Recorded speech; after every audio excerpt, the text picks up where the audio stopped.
Thank you everyone for joining us for this webinar about color theory for concert lighting design presented by Craig Rutherford. My name is Laura Lawrence and I'm the Global Marketing Director at Harman. So just a few things before we get started. Everyone on the call is muted to keep down noise levels during the webinar. However, you can submit questions in the chat feature and we'll consolidate those and answer them at the end of the call. This webinar is also being recorded and the link will be made available a few days after the presentation. We do have a number of other webinars taking place over the next few months for audio, lighting, video, and control. And we'd like to encourage you to take a look at the different webinars in our Learning Sessions Workshop Series, and you can find that on pro.harman.com, as well as visiting Harman Professional University to see our many on-demand and certification courses that are always available to you for free. And now I'd like to introduce you to Craig Rutherford, the presenter for today's webinar. Craig Rutherford is a lighting designer based in Minneapolis, where he lives with his partner and their 5 children. Having had an interest in production since childhood, he's worked as a technical director, a touring lighting director, and a full-fledged production and lighting designer. And now I'm going to pass the mic over to you, Craig. All right. Well, good afternoon, good evening, or good night, whatever works for where you are. Today is Thursday, April 30th, 2020. My name is Craig Rutherford. Foremost on my mind is a thank you to everyone who's attending. It all seems like this could be a big vacation, but I know how busy downtime can become. And on the other hand, I know that some of you have had your hours reduced or lost your jobs entirely. And we all stand with you in compassionate solidarity and with each other during a time that is full of uncertainty. And for all of you who are taking time off from your Zoom meetings and your kids' distance learning and all of the housework that you've found to do, thank you. It is my privilege to be able to share some of this time with the industry's most talented people, and I'm really humbled that you have taken the time to join us here today. Also, for any real scientists in the audience or watching this later, I realize I'm about to gloss over a huge body of work without giving proper due to the things that you study, and I apologize in advance for that. Time constraints mean that I have to gloss over some of the things I'd really like to spend more time on. What I hope to accomplish is to give younger, aspiring designers a more nuanced understanding of the physiology of color and some of the theory of color and aesthetics, and to put that information into practical terms. Also, real quick, I'm going to use the term song a lot here, but you can substitute scene or act or performance and still arrive at the same general understanding. I'm a concert lighting designer for the most part, so I tend to think in songs. Anyway, without further introduction, let's jump into our topic, which is color theory for concert lighting designers. And a basic discussion of what color is an excellent place to start. Simply put, color is a phenomenon that our brain experiences when our eyes are stimulated by certain wavelengths of light. The perception of color happens when we stimulate one or more of the 3 color-sensitive cells in our eyes, called cone cells, which come in 3 varieties: those that respond to red wavelengths, and those that respond to green, and those that respond to blue wavelengths. All of the colors that we can experience are a result of various ratios of excitation coming from these cells, and depending on the lighting environment, from other cells in our eyes. They're called rod cells, although these do not much, if any, play a role in our perception of color. They're largely insensitive. On a side, there is at least one example that I've read about in the scientific literature of a functional tetrachromat, someone having 4 types of color receptors. But this is really rare, though potentially really fascinating from a scientific perspective. So how do we describe colors, and how do we produce or control them? Now, these questions are in one sense intertwined, because in asking about controlling color, we are, for our purposes, talking about how lighting consoles control color. There are a few different schemes that consoles use, and 2 of the most common are based upon the 2 different ways that most intelligent lighting produces colors. And these 2 different schemes are additive and subtractive color mixing. Now, additive mixing works by adding, as the name would imply, various wavelengths of light together to produce additional colors. And when we talk about additive mixing, we generally refer to the three primary colors of additive light: red, green, and blue. Usually when we discuss additive mixing, we're talking about LED lighting. Not always, but most of the time. Many times we add a white emitter or an amber emitter to the red and the green and the blue ones, and a lot of new lights even add more than these, including lime and mint, cyan, deep red. There are some others. There's different ways of controlling them, but for the purposes of color theory, you can think of additive mixing as more or less consisting of red and green and blue. So adding these emitters together in varying degrees of power, one can make any color that one wishes. Most LED-based watch lights these days use additive RGB-W mixing. The W stands for white to produce their colors. So adding red and green together makes yellow, and green and blue together make cyan, and red and blue together make magenta. So by adjusting the ratios of any one color, we can cover a very large gamut of colors.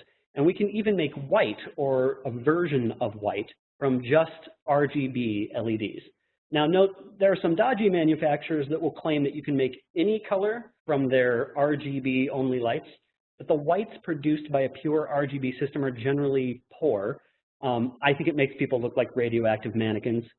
Adding in a white emitter can help mixed pastels look a lot better, but in general, RGBW never really looks right to my eyes for front light, particularly if you're trying to approximate a low color temperature, or at least it doesn't until you add an amber to the RGBW system. But we will talk about color temperature later. Subtractive mixing, on the other hand, starts with a white light source and uses colored filters to remove wavelengths from the spectrum. Generally, the colors chosen are cyan, magenta, and yellow, though exceptions exist. This is the way most color printing works, by the way, starting with white light from the environment and using pigmented inks to subtract wavelengths bouncing off of the page. Intelligent lighting that uses subtractive mixing works on largely the same principle, starting with a white light source, be that an arc lamp or an array of white LEDs or an incandescent filament, and then removing wavelengths from that white source, which results in a color. Using this method, you can mix yellow and magenta to produce red, and cyan and yellow to produce green, and cyan and red produces a deep blue. If you remember playing with watercolors or food dyes in water as a child, then you were playing with subtractive mixing. Gels, by the way, are also an example of subtractive color, but it's one that we are sort of using less and less these days. So many consoles use these two schemes to allow control of color. You'll have a control channel for each of the three primary colors, depending on what kind of light that you are using. If your light has other colors, like a white LED, sometimes you can control those individually, or you can have the light mix them in more or less intelligently for you, depending on what color the light thinks that you're trying to make. For instance, the light might add some kind of amber emitter to as you dip from yellow to red without you having to manually dial that in. And my keynote disappeared. There it is. Some lights allow you to change their control modes between RGB and CMY or other control modes, or to switch between several different modes. Another way of controlling color has nothing to do with how the light produces the color, and instead asks us to think about color in terms of hue and saturation and luminosity or brightness or value. And we abbreviate that HSL or HSI or HSV, but these are all closely related. So how do we understand this third way of thinking about color? HSL looks at three aspects of light. The first is hue, which describes the point on an imaginary color wheel. So think of hue as the dominant wavelength. For instance, on Grand MA consoles, a hue value of 0 indicates red on the virtual color wheel. Another way to think about it is as a 3D cylinder, like the one you see here. So hue doesn't describe anything about how dark or light the color appears. It just describes what part of the virtual color wheel that we are looking at. The second value, saturation, describes how much of the pure color that we want, from pure saturated color all the way to white. And the third value indicates how much luminosity or brightness we're discussing. Grandame consoles refer to this third value as brightness, not luminosity, but it's sort of the same general concept. Note that brightness in this sense is not the same as the dimmer of the light. That's usually a separate attribute. So all of this is interesting, but the point is that it's important to understand how your console deals with these color attributes. And different control schemes can look different in terms of stage output depending on how they're programmed and the fade times involved. So remember that generally adding more emitter colors will complicate your programming and your palettes because you'll have to decide which palettes get the extra emitter values that might not be added by default. So whether you choose to conceptualize and program the colors as RGB values or CMY values or HSL values or paint chip numbers on the little cards from the Home Depot, it does not matter. What matters is that you know how the console is talking to your fixtures and how to produce the color that you want.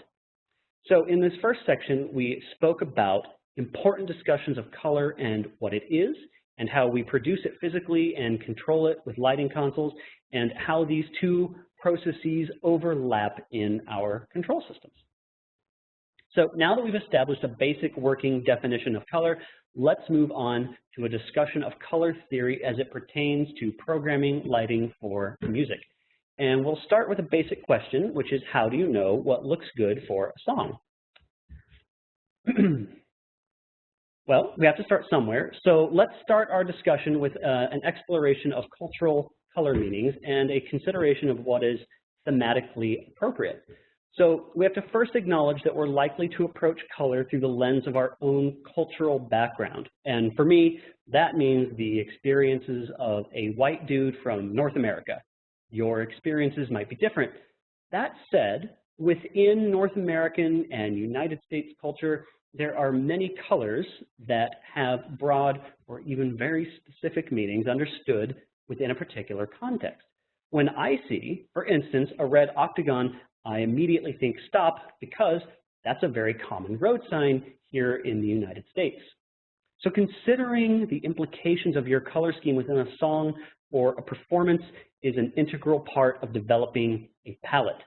In a country music song about tractors, green and yellow might be appropriate because of the recognizable branding of a particular manufacturer of tractors.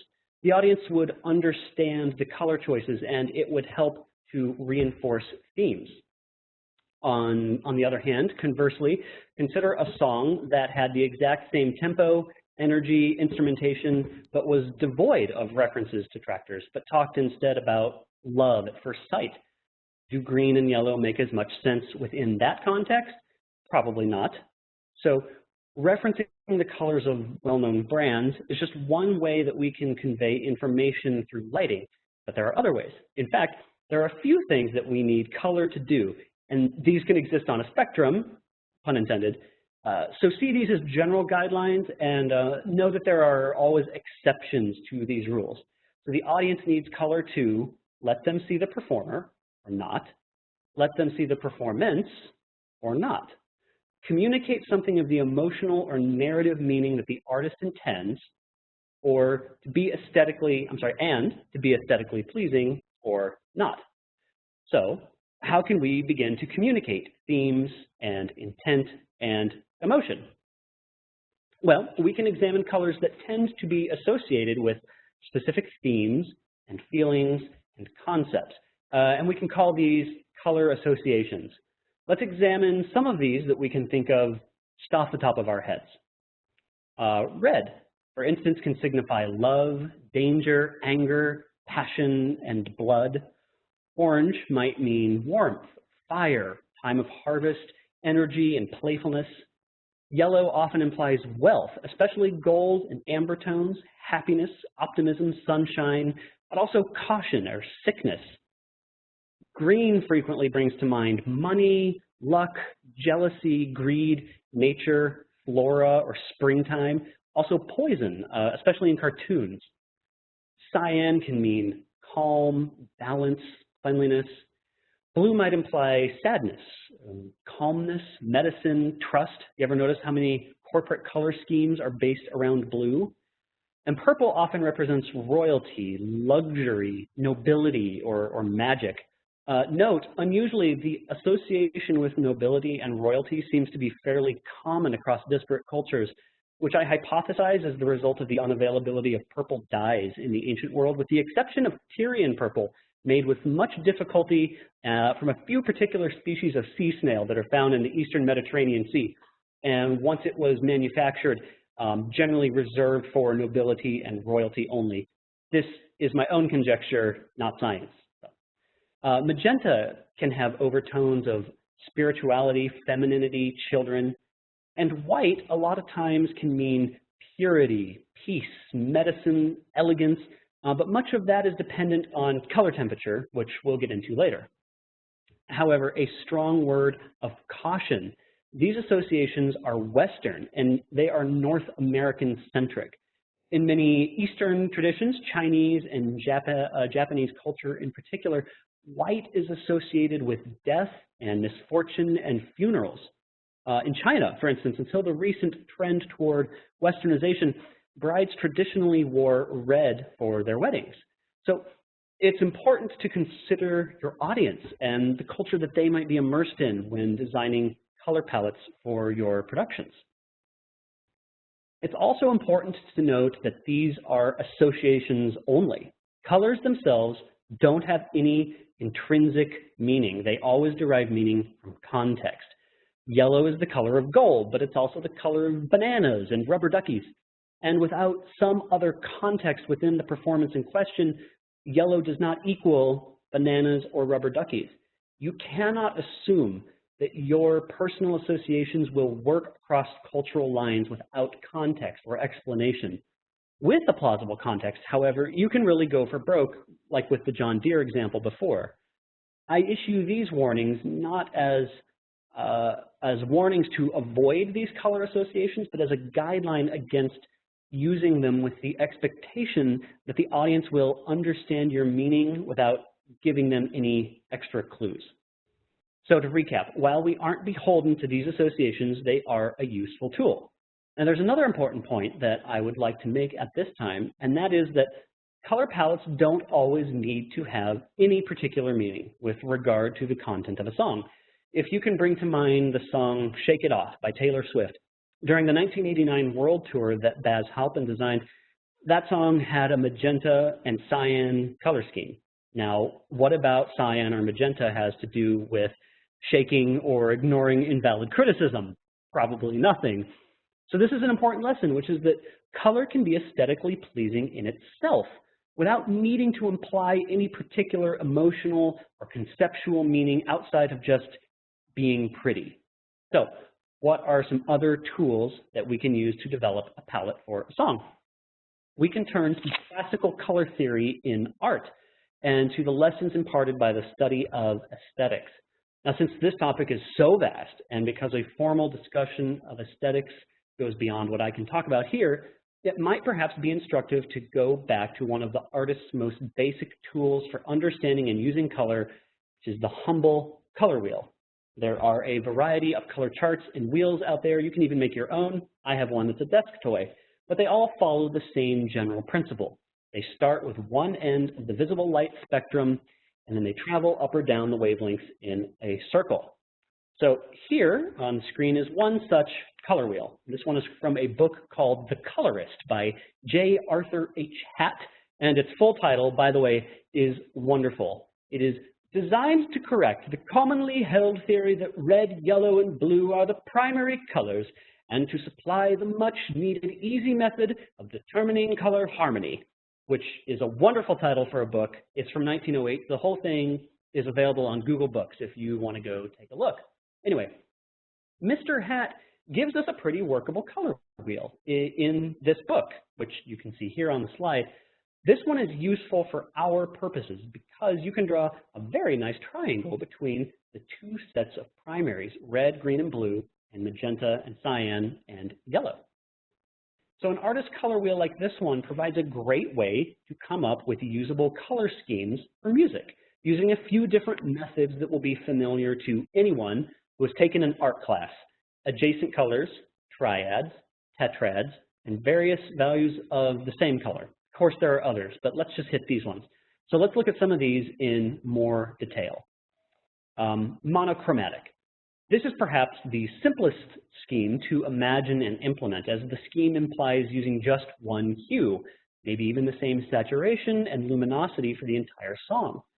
This can be extremely visually striking when done correctly. It bathes the entire scene with a single color with more or less contrast, depending on the mood that you want to set. It's also adjacent and analogous colors. And I hope this one is somewhat self-explanatory. Adjacent colors often look good next to each other. Cyans and greens look good next to each other. Yellows, reds, and oranges look good together. Purples and blues look good together. Moving the points on your color wheel further away can produce some really interesting results. Complementary colors. This is another one that we'll talk about. And these are colors that are directly across from each other on a color wheel. So popular examples include blue and orange, which is a color scheme that has infected many movie posters in the last several years. Yellow and purple, or red and cyan. Complementary colors can look really good together, providing a strong contrast to each other. On the other hand, complementary colors on the same subject and hitting the same parts of that subject tend to desaturate each other, and it leads to a sort of weird white sometimes. So that's something to be aware of when using saturated complementary colors on the same subject. Of course, if that's what you want to do, then go for it. There's another one we can talk about: triads. A triad consists of a particular color with the two other colors from the other side of the color wheel offset to either side a little bit of the complementary. So yellow with purple and deep blue, or red with cyan and lime, purple and gold with chartreuse. These are all examples of triad. Again, it can be very visually striking. And the last one that we'll touch on here, like I said, there are others. The last one I want to talk about is tetrads. And these are two sets of analogous colors together with their complements. A great tool for picking colors that look nice together that I found is a website. It's Paleton, that's PALETTON.com. It's intended to help web designers pick color schemes for their website, but I find it to be a really useful source of inspiration.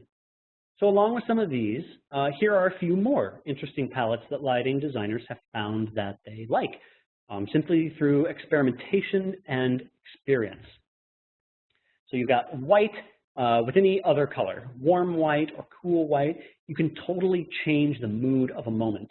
A lot of times you'll see a deep purple with red, which also can look very visually striking, and really any palette that fits the song or the moment. Remember, if it looks good, it's probably good.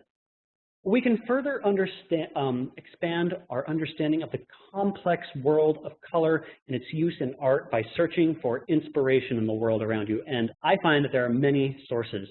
So seek out that which speaks to you on a personal level. I suggest keeping a design notebook with you to sketch and write down notes about the color schemes that you run across that resonate with your sense of aesthetics. Here are a few sources, additionally, that I recommend.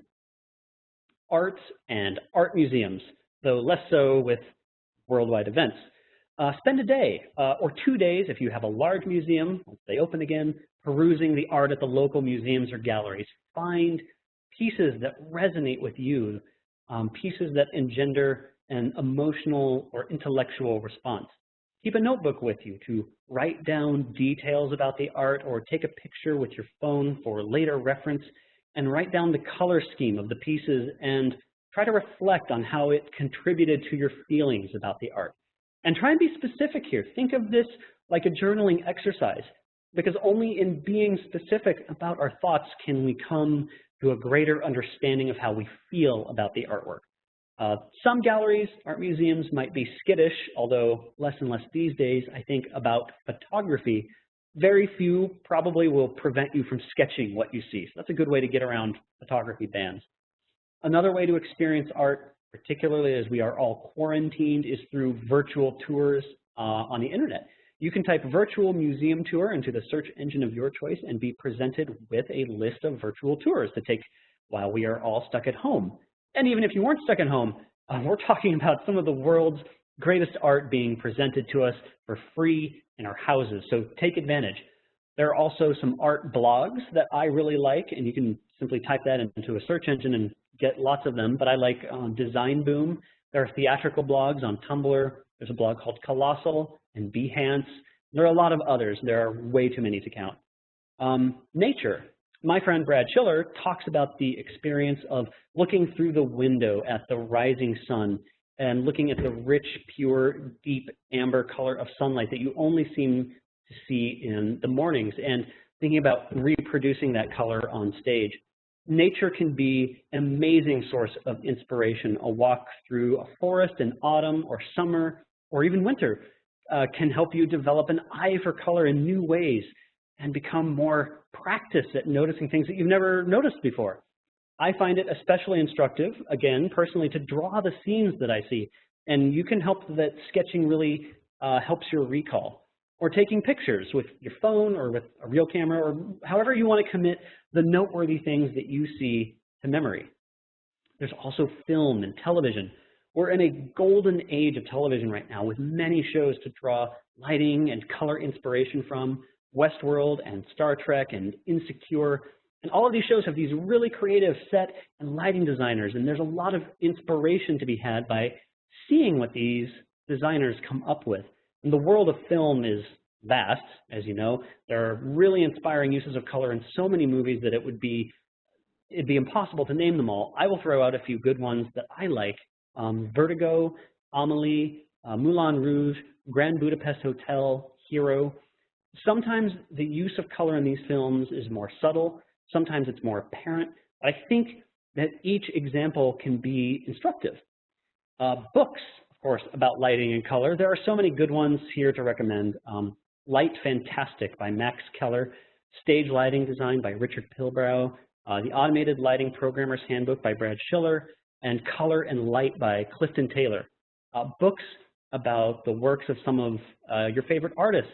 I like James Turrell and Dan Flavin and Anthony McCall.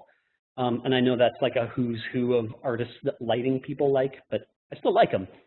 These artists have large bodies of work printed in books that are wonderful sources to have around when you need a splash of creative water. So keep them around your house, keep them on your coffee table if that's furniture that you have. You never know when you might need a dose of inspiration. And finally, fashion.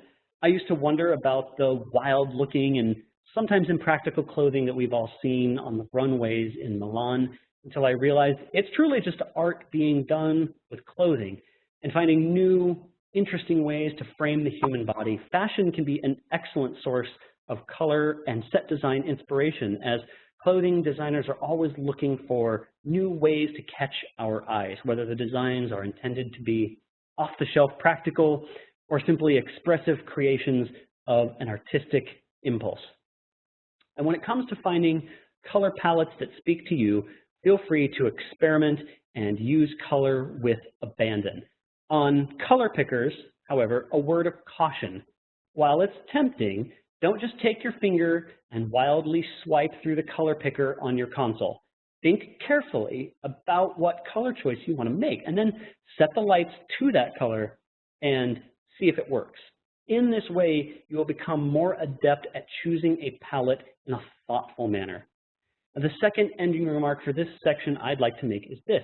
Josef Albers, in his book, Interaction of Color, which I highly recommend, himself recommends keeping a colored journal of sorts, where one keeps clippings from magazines, newspapers, any media that you come across that speaks to you or which you find visually interesting. From a color perspective, and I think that that's an excellent idea, he suggests taking these clippings and pasting them into your color notebook to have for later reference. In the same vein, I have a folder on my laptop wherein I keep pictures of concerts and artworks that I come across that are visually interesting. And I find that I return to that reference library all the time during my design sessions. So after you've considered and settled on a palette for your song or performance, another thing to consider is contrast and color dominance. So contrast is the difference in luminance value between two objects or lights, but we can also apply the concept to color. A world without contrast would be dull and lifeless. Two shades of green that are very close do not have much contrast, but primary green next to primary red has a lot of contrast and doesn't look very good unless you're lighting a Christmas show, in my opinion, most of the time. Exceptions exist. We can use contrast to emphasize parts of a scene while letting other parts recede into the background. Imagine a scene with a band and a deep blue wash with a singer standing downstage center. We can light the band in an adjacent color, say a different shade of blue, to give them just a bit of contrast so that they're visible. And we could then light the lead singer with a shade of deep magenta to emphasize their spatial relationship to the stage and make them stand out visually from the rest of the band in the background behind them. So different objects in a scene need contrast to help the audience tell the objects apart. This concept leads naturally to a related concept, which we'll call color dominance. And this is the phenomenon wherein certain wavelengths appear to recede into the background when certain colors dominate or seem to come toward the viewer. This is a complex phenomenon. There are a few general rules. Secondary colors tend to dominate adjacent primary colors. Magenta, for instance, tends to dominate red. Colors with less saturation tend to dominate more saturated colors. Warm colors tend to dominate cool colors.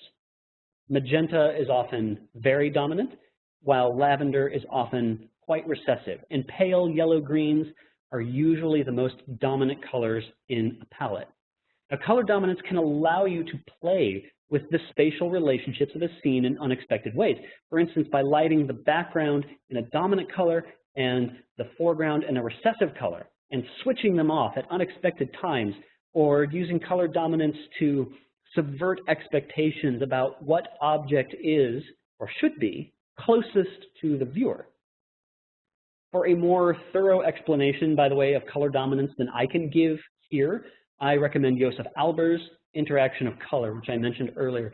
I have to admit that is at times sort of an intimidating text, but it's very useful. And also Clifton Taylor's Color and Light, which he devotes a whole section to this phenomenon, some really good photographs.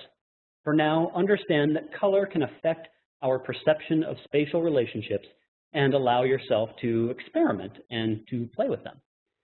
And next, let's discuss white light. And let's start with an important truth that there is no single shade of color or colors that can be called white. Every school child knows, of course, that white is all of the colors at once. What exactly does that mean? There is no precise consensus for how we should define white light. However, the CIE, that's the International Commission on Illumination, and for those wondering, the initialism is out of order because it's French and it has a suitably unpronounceable French pronunciation, does define some standard illuminants. And the one you're most likely to run across is usually in relation to video. It's called D65, which is, quote, intended to represent average daylight and has a correlated color temperature of approximately 6,500 Kelvin, end quote. So that's about as close to a scientific definition of white as we're likely to get, and it works well enough for what we do. Now, if you've been around in the lighting world for a little while, you've probably heard of color temperature, and you probably even have a little bit of an idea about what it means, but here's a refresher anyway. Color temperature is a phrase we use to describe how warm or cold lights look. That's imprecise, but we'll go deeper here. When we talk about color temperature, we are talking about what color of light we would get if we heated up a special imaginary material called a black body to a given temperature. Kind of like heating up a piece of iron in a fire. So if you heated it up to 3,200 Kelvin, it would glow more reddish. And if you kept heating it up, say, to 5,600 Kelvin, it would shift more into the blue spectrum that you can see here. The color of the light is dependent on how hot the black body substance is. So certain materials like filaments inside of old-fashioned light bulbs glow when you heat them up, just like our imaginary black body. This is called incandescence. The thing about heating up certain materials like that is that you can tell how hot they are by looking at the color of the light. So old light bulbs heat up their filaments to around 2700 Kelvin, give or take, which is over 4000 degrees Fahrenheit, which gives off a light that we see as a pleasing, warm, slightly yellowish color. So this is what people mean when they talk about color temperature. We know the colors of light that are emitted by materials at certain temperatures, and that works so well to describe certain colors of light that we use color temperature as a shorthand for color. So for instance, even though fluorescent lights don't use heat to make light the same way a filament does, the light that they give off looks close enough to light at 4100 Kelvin, give or take, that we might just say its color temperature is 4100 Kelvin, or whatever the lamp happens to be at. Daylight during a cloudy day has a higher color temperature, maybe around 7000 Kelvin, while a candle burns way lower, down around maybe 2000 Kelvin. By the way, for the sake of accuracy, it's incorrect to say degrees Kelvin because Kelvin is the scale. So we tend to talk, humans, about reddish light as being warmer and bluish light as being cooler. But it's important to remember that we don't mean actual temperature when we say that. In color temperature, the hotter something is, the bluer it is. But artistically, we tend to think about redder colors being warmer and bluer colors being cooler. So be aware of that reversal. More important than definitions of the color white is the perception of white to an audience member, and this is much more malleable than you might at first suspect. Perception of white light isn't limited to just quote-unquote white light. Depending on the scene, there's an entire range of colors near the center of a color space that could read as white. Pale colors and pastels, it can read as white under proper conditions. And under those conditions, a color that one might think of as quite saturated can be assigned by our brains to be white. So considering a given scene, our brains generally assign the palest or the least saturated color to be white. And this can happen over time, but it does happen. As a personal anecdote, I remember going to a gym when I was younger that was lit with some really orange-hued sodium vapor lamps. The orange color was very noticeable when I first walked in, but after I had been there for a few hours, while I could still see the orange tint, I perceived it to be a lot less saturated than it had been. And it wasn't until going outside again with full spectrum daylight, which looked very purple for the first 30 or so seconds, that I realized just how saturated that orange light was. As an aside, this is also an example of what's called color fatigue. And it's a fun thing to play with in lighting, particularly if you shift a scene that has been lit in one color to its complement very quickly. The effect can be really quite jarring, and it can make the colors seem to vibrate almost. So the practical upshot of this is that colors in a scene are very malleable in terms of perception of white, and you can use this to your advantage when selecting colors. You can use subtle tints to give your scene a more interesting color scheme than just white and some other colors. And paint with hues on the performers. Note, not all performers are going to be okay with colors of key light other than white, so you might expect some occasional pushback. But using subtle tints and shades as a key light is a great way to paint your scene. As Clifton Taylor says in Color and Light, quote, "The lighting designer can decide what white will be in a given scene and build the rest of the color composition around that white," unquote. So while I believe Mr. Clifton is referring here to theatrical compositions, it nevertheless stands as an excellent exercise for the concert designer to learn more about lighting as well. So having defined our terms and talked a bit about color temperature and white lights in a scene, what are the practical implications to lighting, songs, or shows? One of the most obvious practical consequences of light having different color temperatures of course, is found when doing video.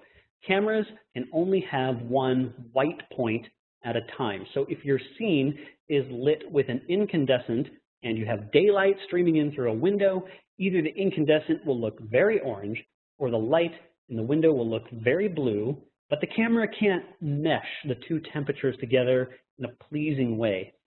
Another brief tangent, and I know I'm doing a lot of those, we don't yet have an algorithmic artificial intelligence system that does color temperature correction in camera and that can harmonize different sources, but I don't doubt that it's being worked on, and no doubt its inventor will see much financial success if they can monetize it.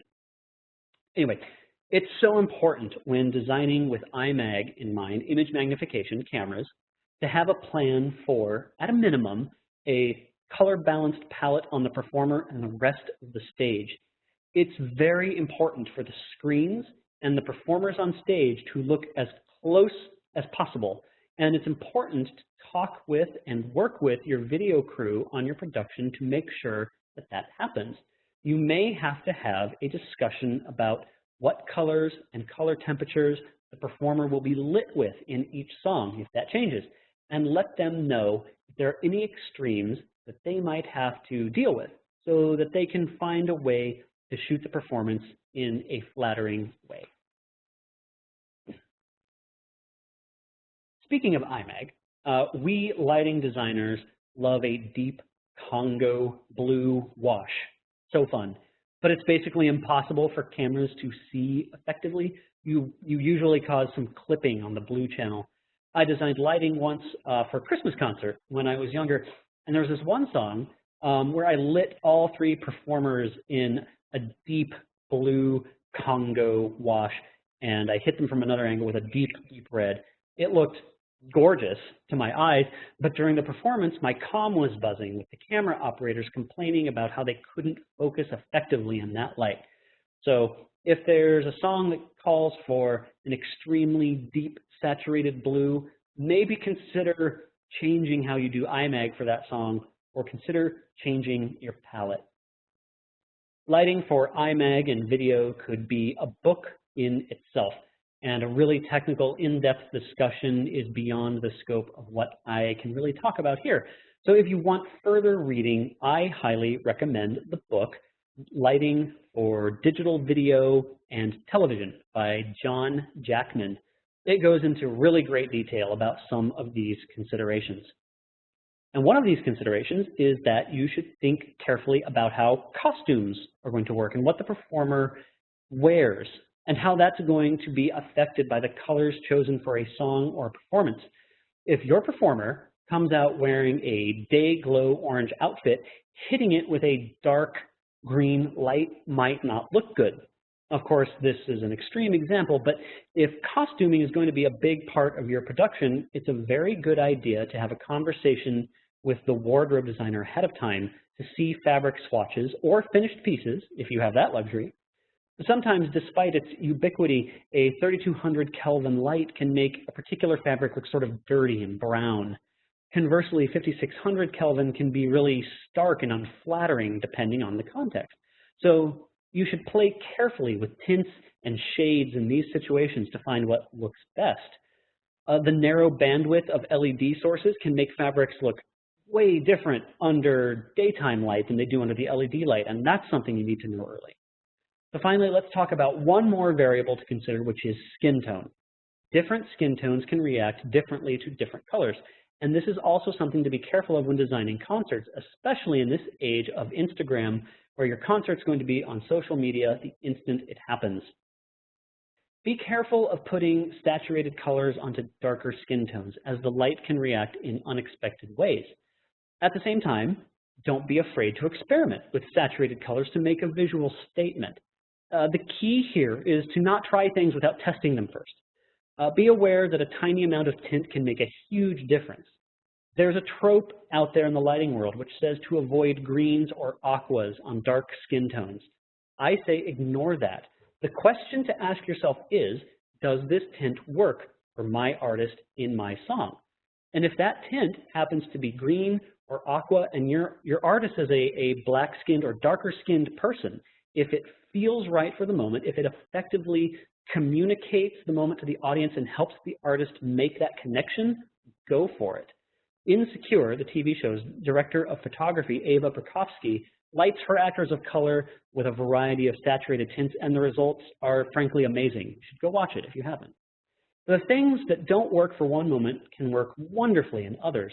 On Halsey, my artist had a medium complexion that I found reacted very well to a tiny bit of magenta for her front light, and it worked really well on iMag and Instagram. But there were other moments where a stark white that would have otherwise been unflattering was a perfect emotional hit for that moment. If you have the luxury of being able to experiment with the color on your talent, find some time to take some time to find out what works and what doesn't for their particular skin tone. So to recap this section, we spoke about how to come up with interesting palettes for your songs or performances, including using emotional and contextual association, using the color wheel to synthesize pleasing combinations, finding potential palettes in the worlds of art and nature, film and television and fashion, books, blogs on the internet, and the myriad of Instagram posts that appear on the topic. And we also discussed color temperatures and what the Kelvin scale means in terms of the color of light and how we can alter and play with the perception of white light in a scene. We also briefly discussed color dominance theory as conceived by Joseph Albers, and we finished with a contemplation of how different materials, including skin, react to different lights. So now let's move away slightly from the abstract discussion of palettes into how we should use color in our songs and performances. Some of this will be a little bit of basic programming, and some will be a little more abstract. The first question to ask when you sit down to start designing is, what do we want the audience to feel during the song? I think that this is truly the most important question because all the other choices that we're going to make derive from this one fundamental piece of information. Other important questions to ask ourselves before we begin to program are, what is the content of the song? What feeling or concept is the artist trying to convey with their music, and how are they within the song going about that? Is the song happy or sad, hopeful, nostalgic, angry, or some combination? What do we want people to feel not only in an overarching sense of the entire piece of music, but also specific moments during the piece? And there are, of course, other considerations to bear in mind. Do the colors in your song fit into a larger conceptual framework within the show itself? And if so, how? In early versions of a concert concept that I pitched to a client, I argued for keeping everything completely monochromatic until the fourth song in, all white, and then exploding the stage into a vibrant chromatic brilliance. Perhaps the artist or you has ideas about what sort of story you want to tell across the time of the entire concert, and that might inform some of your color choices per song, restricting you to a certain limited palette or even taking things monochromatic for an entire section. To illustrate this point, this slide shows the evolution of color throughout the Matrix films, which are fairly famous for their use of color. Note how the sickly green world of the Matrix changes to dark blue hues in the real world. Zion is represented with earth and red tones, and shows can also follow this sort of cinematic experience, telling a story that combines the use of video, music, light, and color to drive a narrative.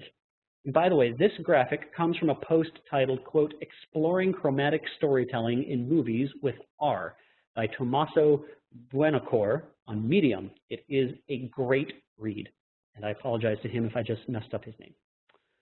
Throughout all this discussion and theorizing, remind yourself not to allow the lighting to overpower the artistry. In other words, aim to be distraction-free. Even in the craziest and most insane EDM show or the closing ceremonies of the Ultra or Tomorrowlands or the whatever unicorn bubble forest laser eyeball assault desert festival the kids are into these days, the lighting and the artist or artists need to complement each other. They need to work together in a symbiotic way so that the audience is transported and the message, whatever that is, gets communicated. Sometimes that message is lighting is awesome, but more often than not, I think it's probably something that the artist has considered in a thoughtful way, and the lighting needs to support that message and not overpower it with high-tech awesome sauce. So moving on, let's support this discussion with a little practical programming theory. The main point I want to discuss is the concept of subdivision, or the idea of parceling out the various sections of a song. This is obviously applicable to all areas of programming automated lighting in general, but it's still worth mentioning. One of the initial things when you're approaching a song for the purposes of programming is to break the song down into parts that you want to emphasize. So let's try an example. I hope everybody here knows Shake It Off by Taylor Swift. Alex, I picked this one for you because that's the song we're going with, and I can't broadcast it, so either imagine it or listen to it on the legal streaming platform of your choice. So let's consider that opening drum part before the vocal. That drum beat is surprisingly complex. It has 4 or 5 distinct sounds, and it already establishes the mood for the song in the first few beats. It's upbeat, it's peppy, it's bright, it's not going to be somber. There's the big, deep drum, there's a snare, there's the hand claps, the open hi-hat and the closed hi-hat. Maybe there's a pair of clays in the background, it's hard to tell, but there are elements here that we might want to emphasize. The first verse then starts with a baritone saxophone and then Taylor's vocal. And note that at this point, the song is musically still sparse. It isn't until the pre-chorus, "But I Keep Cruising," that more band elements start to come in. Now, we're not going to break down the entire song here. The point I'm trying to make is this. All of these little musical elements, these parts where an instrument is more dominant in the mix for a moment, or a unique drum pattern, or the vocals reaching a crescendo, these are moments that we might choose to make a color change. Or, again, because this really applies to programming in general, any sort of programming change. And once you've broken your song down, the next step is to choose an overall scheme for the song, bearing in mind, of course, all of the things that we've talked about up until now. It will need to look at least somewhat different in terms of color than the song before it, generally speaking, unless you have an artistic reason for keeping things the same. There are legitimate reasons to do that. But for most concerts I do, most songs have a unique color palette that helps to identify and differentiate them from the rest of the show, and that's a good thing. That said, if by keeping the colors the same, or even going monochromatic, you're making an artistic point, then of course, by all means, go for it. Be aware of special moments, and remember when to hold back when appropriate so the crescendos of the music and the lighting have space around them to breathe. For instance, the song "A Day in the Life" by the Beatles, it follows this path toward this huge symphonic instrumental buildup, which happens after the first verse once, but it doesn't resolve. And then it happens again, but much larger, with one of the most famous sustained chords in music history, that huge E major chord. This moment would certainly count as its own musical moment, and the surrounding lighting should be subdued to either side to allow that huge end moment a space to expand into. And related to this, you have to also consider whether your color choices fit into the overall scheme of the show, if one exists. But also, you have to think about these colors making sense from a more theoretical perspective, vis-a-vis the song's intended meaning, or from an aesthetics perspective. Different parts of the song should look different. And breaking the song into, for example, verses, choruses, bridges, and endings can help give you a starting place, not a final place, but a starting place for deciding when color changes or other programming changes need to happen. So to sum up this admittedly brief section, we spoke about some of the basics of programming, subdividing, and learning about when to make changes to the stage output.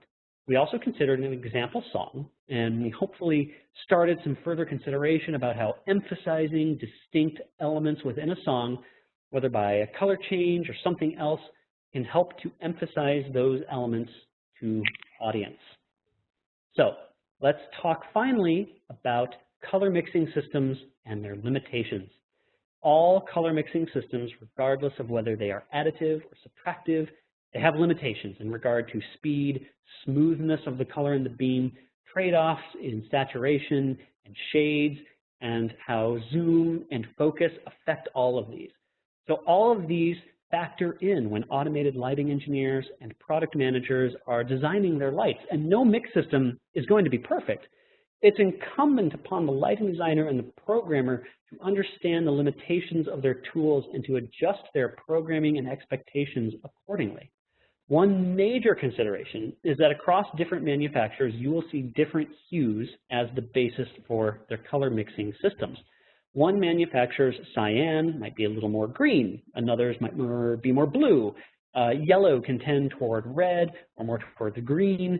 And one thing that all designers and programmers must do when they get on site with a rig or with physical lights ahead of time, which is even better, is to go through all of the colors that you use in your show, and you've got to update them so that they all match each other.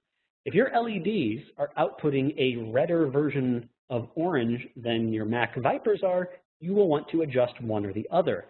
Not matching sources makes your show look sloppy.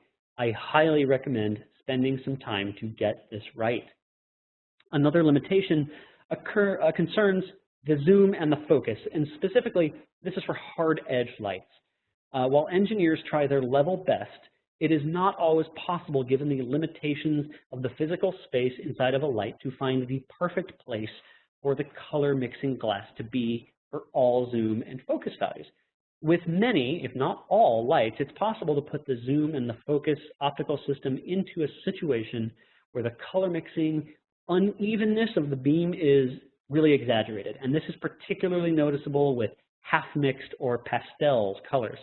This is something to be aware of when you're programming, and you can either adjust your color or you can adjust the optical train to accommodate the issue, or you can maybe use a fixed color. And finally, what do you do if your lights don't color mix? This is a special case when discussing lights that we use on smaller scale shows. And there are a few ways to deal with it. Many years ago, on a small Christian music tour, I had a rig of Martin Mac 250 on tours. Those are a smaller light, and it doesn't color mix. However, the individual color filters on the mixed wheel, or the fixed wheel, sorry, didn't have any space in between them, and they were removable. So what I did was to sit down and remove the fixed filters from all of my spots. I arranged them into a palette that worked better for my show, and then I reinserted them into the lights. So in programming, I'd use slow fades on the color channel to sort of slide the wheel to the left or the right, and I tried to avoid situations where the lights needed to pass through two or more colors, and if they did, I would try to do that when the lights were not outputting. I don't think anybody on my tour noticed that the spots didn't color mix, and I had a great experience using a light that had a limitation that I would not have chosen, but I found a great workaround. I want to say, by the way, that I did this with the permission of the lead tech at the shop where the lights were rented from, which I also recommend doing if you choose to go that route. So using slow fades between adjacent colors is a great way to get mileage out of non-color mixing lights. You can also use effects that slide or bump or whatever through adjacent fixed colors, and that can add a really interesting look to your show, even in lights that do color mix. One of my favorite looks that I stole from my friend Nate Alves was a bump that he did on the color wheel of his VL3000 spots on a show. He had a song with this really strong beat, and he used an effect that started the spots in white, and then on the beat, the fixed red would slam up into the beam and then slide down. It looked really cool, and I've used that effect many times throughout my shows throughout the years. So to wrap up, here we discussed some limitations of color mixing systems that you need to be aware of, as well as some ideas for getting color mileage out of lights that don't color mix at all. And that, in fact, brings me to the end of my presentation. I would like to thank all of you who have attended. I hope that you found the topic and the webinar engaging, and I really look forward to this pandemic being over so that we can all get together in Vegas at LDI or in Germany at PLS and have some drinks in person. I would also like to thank again my friends Laura Lawrence at Martin and my friends Brad Schiller, both at Martin, and Martin themselves for doing these webinars. And with that, I will turn it back to Laura to field some questions for discussion. Okay, great. Thank you so much. We do have a bunch of questions that came in. The first one is asking, can you overlap color with gels to possibly create white? You can sort of. I did a fun experiment once with some spotlights that I had, some VL3000s, and I put them into cyan and magenta and yellow, all in their primary colors, and then pointed them at a section of carpet that was white and sort of made these little 3 dots with the middle overlapping. And it does, in fact, make a version of white. I think if you're trying to do that with gels, it will look a little bit weird. Gels don't really react to anything other than a white surface that way, but it would be an interesting experiment to try. Okay, the next question is asking, what strategies do you use when working with other artists or band managers who view color dramatically differently than you during a programming session? They say, show me something magical, and you give them every color under the sun, but none of them land. That's a tough one. Boy, how would I deal with someone who just saw it dramatically differently? I think that what you do is you do your best to come up with something that you think looks good. And if you have a manager who is maybe a little bit of a stickler about color, have a couple of alternatives in your bag of tricks, so to speak, ready to go. So if they say, show me something different, you say, how about this combination? How about this combination? Ultimately, they have to go with something.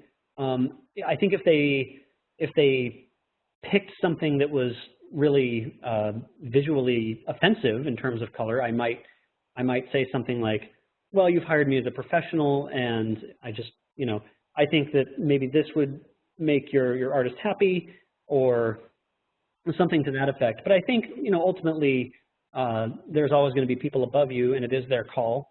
But try to have some alternatives to show them, and hopefully you can create a positive upward spiral of creativity, bounce ideas off of each other. The next question is asking, as a touring LD, I'm curious what other LDs have excellent use of color that should be used as reference or inspiration. Personally, I'm a fan of Hartley and Howard Ungerleider. Howard is a color genius, often using 4-color combo perfection. I will point to, I don't know if it can be seen still, but I have a slide up right now, and it has some wonderful designers that you should be familiar with. Sooner Ruthier's use of color is fantastic, and I will also point to Tobias Rylander. And for a great example of Tobias's work, the 1975 is great. There's an interesting story about how they chose all of the colors for the sort of video cube tour. And you should look that up. They had fans sort of decide what things were going to be via Instagram, but fascinating use of color and interesting uses of white light on that tour too. All right, next question. In a concert lighting world full of LED fixtures that use additive mixing, how do you balance colors so they can appear better for pictures and cameras? Like dark blue LEDs often blow out the camera, deleting all details. How do you sneak around this? Well, I don't think that there is sneaking around it per se. You really can't get around the physics of how the LED produces light and how a camera sensor is designed to see it, right? So, most cameras, like you're going to have in something like this, are meant for a sort of, I would say, average lighting scene, right? So outdoors, indoors. Concerts really are not what they're creating these devices to do. So I think the choice there is to pick specific, this is one strategy, but one that I would use, is to pick moments throughout the show that are real Instagram moments, and maybe keep your colors a little more pastel. Maybe don't use that deep, rich Congo blue like I talked about that we all really, really love using, and give the audience a chance to get those really picture-perfect Instagram or Snapchat shots, and then do what works for your artist, the rest of the time. It can't all look good on a phone camera. Okay, the next 2 questions are asking about lighting and skin tone. The first one is asking, how do you work with light when there are multiple types of skin tones? That's a tough one. On Halsey, like I said, my artist had a pretty medium complexion, but we did not light the band at all. Or let me rephrase that. We did not put white light on the band at all. And I can't say that I have done a show where I had vastly different skin tones running around on stage. I would say that what you'll end up doing is having individual spots that are maybe balanced for each person. If they're so vastly different, I don't know what else you could do. Brad Schiller, I know you're on here. Do you have any thoughts about that one? I would use individual, I think. Individual. Yeah, I think you got the right answer. I think you have the right answer there too. If you have that concern, you need to light different people. You light them with dedicated spots. Yeah. Okay, and then the next question kind of goes along with that. It says, what do you do if you don't have your own lights and people under your lights are always changing? How would you safely play with skin tones? That's probably a situation where I would not do that. You know, there are certainly ways to be artistic when you have lights that are changing from night to night. I have been in that situation.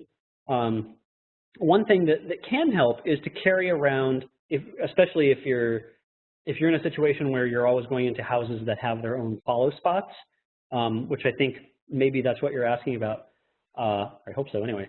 I would carry with you a pretty extensive library of gels for those follow spots so that you can adapt to differing light sources. You know, a lot of times house follow spots aren't the most well-maintained pieces of technology on the planet, and you're going to have to adjust them anyway to get what you're looking for out of them. But if there's like a particular look that you want to go for, if there's a special blue that you want to have, carry some different shades of blue. And then pick one that looks best for the equipment that you're given. But I would say have a good gel library, and if it's something like always having source 4s or something, you can do the same thing there, maybe with a little less variation in between. Okay, the next question asks, often I don't even get a set list, let alone time beforehand with the talent to discuss a vision. How do you start a song without any prior knowledge? Sometimes I'll pick an opening color that just doesn't work. Well, the asker of the question did not say whether or not you're sort of going into a concert situation blind and having to just come up with something on the fly, like during the performance. You know, if you come up with something that doesn't work, it doesn't work. Ultimately, the artist is the person who it's their show, and we're really there to support them. If there's something that they don't like, and you weren't able to talk to them beforehand, I think you're really in a quandary. I'm not sure that there's anything that you can do other than to say, mea culpa, let's work together to find something that really did work. If it's going to be communicated to you somehow, then you'll have to find some way, I think, to open up a channel of communication so that both of you can come to a positive place of creativity and a show that works for both of you. Okay, the next question is asking, what program were you using for the color combination rendering? That is Capture. I made my own shapes in Cinema 4D. I didn't want to put any copyrighted stuff into this into my little slide deck here because this will be going out to the world, and I shouldn't do that. So I made shapes in Cinema 4D. I exported them and put them into Capture and played with the lights. I use Capture for previs a lot of times alongside Grandimate 3D. Okay, the next question is asking, what would be a general toolkit for lighting designers? A general toolkit for lighting designers. So I'm not sure if this question is referring to toolkits for people who just do lighting design or people who are actively out on shows as like lighting sort of everybody's. I think that at a minimum, a light meter is a really good thing to have. I do not have mine close by, but I have a Lumu power meter that just plugs into my phone, and it gives me great results when I'm trying to do things like get a nice even wash on stage for corporate shows. It gets a little bit weird with LEDs if they get too saturated, but it's still a very useful tool to have. So a light meter, I would say maybe less and less these days, but depending on the shows you're doing, a swatch book, a gel swatch book, can be a very useful tool to be able to pull out and say, well, how about this color? Gosh, an iPhone, a phone charging cable, and a laptop loaded up with all the software that you might possibly need. I like to have a sketchbook. Here's this is an answer I wasn't thinking of. A sketchbook is a wonderful thing to have. Have a sketchbook, have a writing implement. There is nothing better when you're trying to jot down something really quickly and you don't want to get your phone out or it's dead or whatever. A pen and paper will never fail you. A design notebook is the best thing that you can have with you, and a charged phone. All right, the next question is, how do you deal with the overuse of blue equals ballad? You don't use it. You choose not to.